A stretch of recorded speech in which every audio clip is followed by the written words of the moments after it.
Matt Norman, the Skiff Broker, presenting a 2024 East Cape 18 Evo V, powered by a 115 Mercury ProXS outboard with only 104 hours and sitting on a Ramblin aluminum trailer with a black paint finish. It's a beautiful boat in like new condition just about. I'm going to walk you through it in detail here. And as you can see, very nice sharp entry here in the hull, really big spray rails, and carrying through 12-degree dead rise to the transom. So this is a boat that is designed to take on open water chop with ease, be pretty stable, have some good freeboard. I'll show you here at the transom.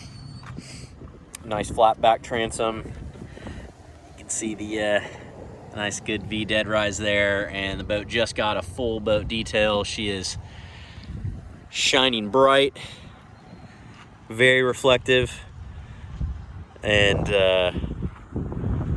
we will walk topside here. So climb up here. First thing I'll point off here as we're climbing on the boat, very easy to get in and out with this over-the-top grab handle. I love these low-profile over-the-top grab handles. Makes it really easy to pull yourself up. And also, before I get too far into this, check out, this is an offset center console. You see these occasionally, and for good reason. It really allows you to have your vertical rod holder there and offer more space to move about the boat on the port side. So, you know, you can still access those undergunner rod holders there on the starboard side, but it really gives you a lot more walk room and runway, just focusing on the port side as your entry to the bow. So here at the bow, we have a oversized Marquesa Marine carbon fiber elevated casting platform. It is fully removable with those double turnbuckles, and also a removable cage. So again, this boat was used pretty exclusively for tarpon fishing out of the Panhandle of Florida, and over there it's a lot of beachside fishing. So you're going to be able to be up here and be in some rougher conditions off the beach, a little swelly type stuff, and still stay locked in. Make sure that you're focused on that fly cast to that elusive Silver King. But a big forward casting deck on this model. Easily room for two anglers up here to be working artificial baits. Non-skid's in great shape. I'm going to open up the forward hatch here. Just a simple moonlight hatch spring. You'll see this boat was thought out with really simplicity. As you can see, it's clean of any trolling motor up there. I know some guys will be asking me about trolling motor add-ons. Of course, you can add one after the fact, easy peasy.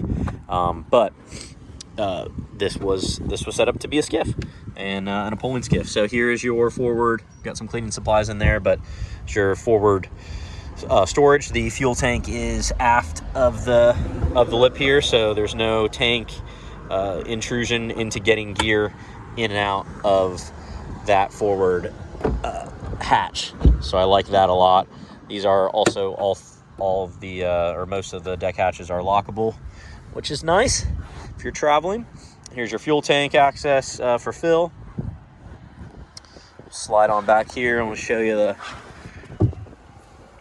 undergunner rod rack. So 4 tubes per side for fly rods or conventional.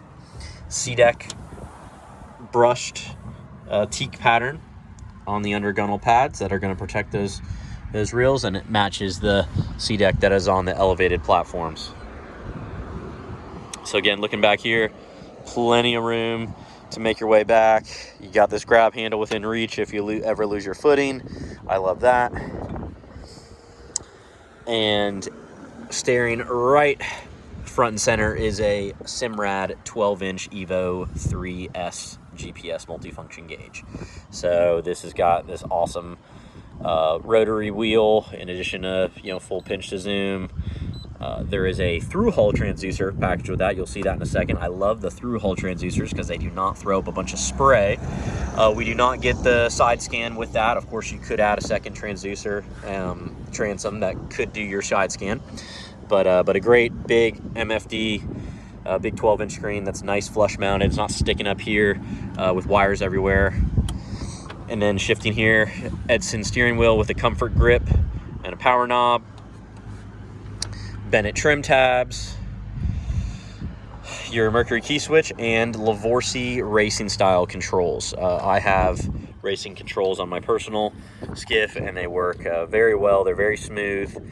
They're stylish, of course, and I really like that the shifter is on the outside. When I see it the other way around, it can be a little non-ergonomic to shift, so it's great to be able to have the shifter on the outside, and then you can work the throttle on the port side, and your engine trim is right here on the throttle. So dipping down, first access is your battery switch, your tack, and accessory switches for pumps and lights.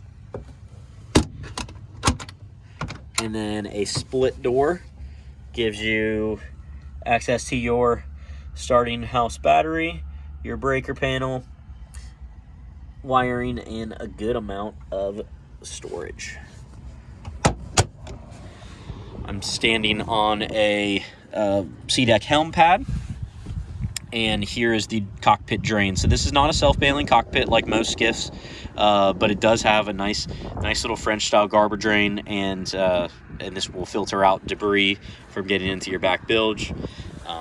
So really easy to drain the cockpit when you need to. Let's look aft here. First thing we notice, a removable aft cushion. Upholstery is in great shape, no rips, tears, stains. This flips down. Of course, it does easily remove with these grommets right here, but let's just flip her down.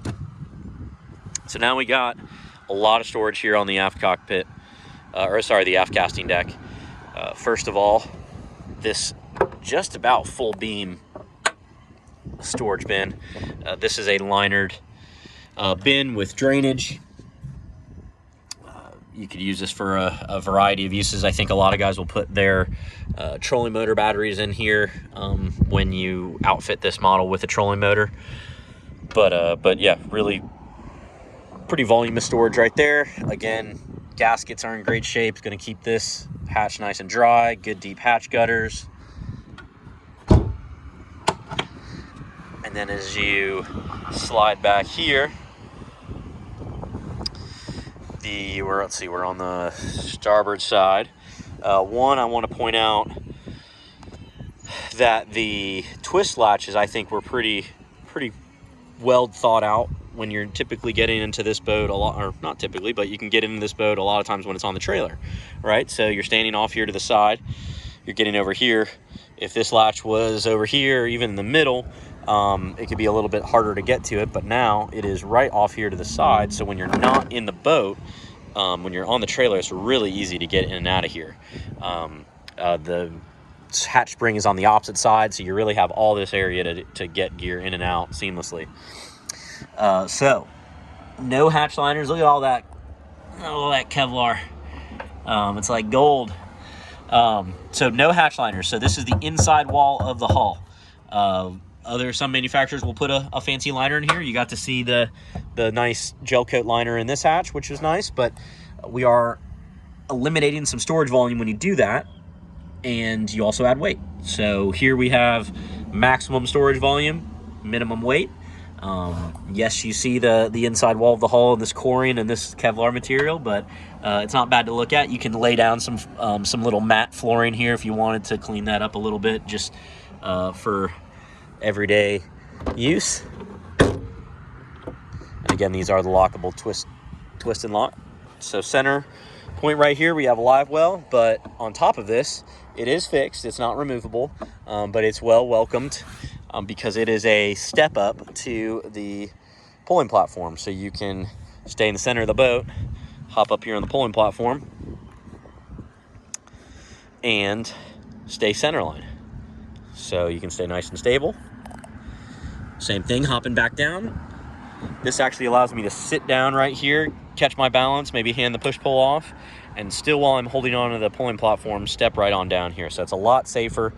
It's a lot very convenient versus having to only rely on that small little step to crawl up and down. So that's why this is here. So this guy lifts up on a gas strut, which supports that, no problem. And this is a center live well. Nice and round, great for pilchards and thread fins. It's gonna keep good circulation in here. I know a lot of guys really like that do fish some occasional live bait, really love this well and this style of well specifically. So it's a stand-up pipe that you can adjust for the stand-up pipe. And here is the port side. So mimicked, same as the starboard side. It is, again, no liner. There's all that Kevlar. Here is the thru-hull transducer. It's an Airmar 12 degree. And that nice deep hatch gutter. Everything looks to be in great shape here.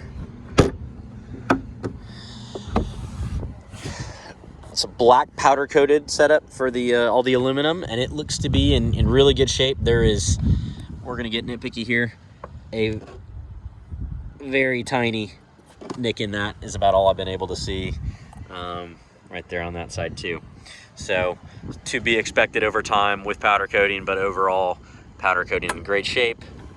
C-Star hydraulic steering, a closed off splash well. So you take water over the back here, or water coming into this gutter system is going to make its way to this splash well here, and it's going to go through these garbage drains and overboard. So it's not going to go into the bilge area, which is really nice. SeaDek on the top of the pulling platform. Anchor light up there, a V Marine push pull caddy up here, and a quick grab vertical rod holder here for a spin rod. Taking a closer look at the Mercury 115 ProXS outboard. It is in excellent shape with the cowling. It's got a 3-blade Tempest prop. And I'm gonna crawl out here and do one more final walk around. Oh, almost forgot here. For the undergunnel rod racks, East Cape's been doing these V Marine push-pull holders as the reel seats, which have worked really well, I think. Again, very, very low profile. You can, remove them if you needed to, but they don't stick out a whole lot, and they provide just enough support to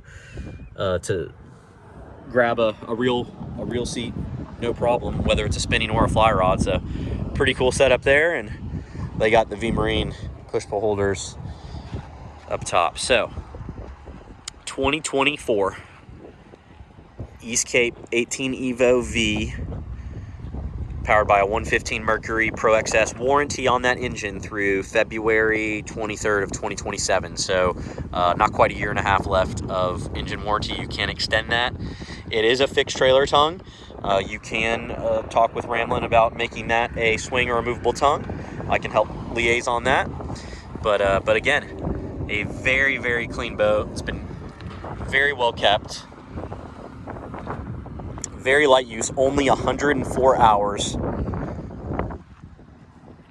So she is ready for a new flat to call home. There's that prop, that 12-degree dead rise boat. This is very pretty skiff. Looking forward to sending it to a new home. Again, Matt Norman, Skiff Broker. Please reach out with any questions.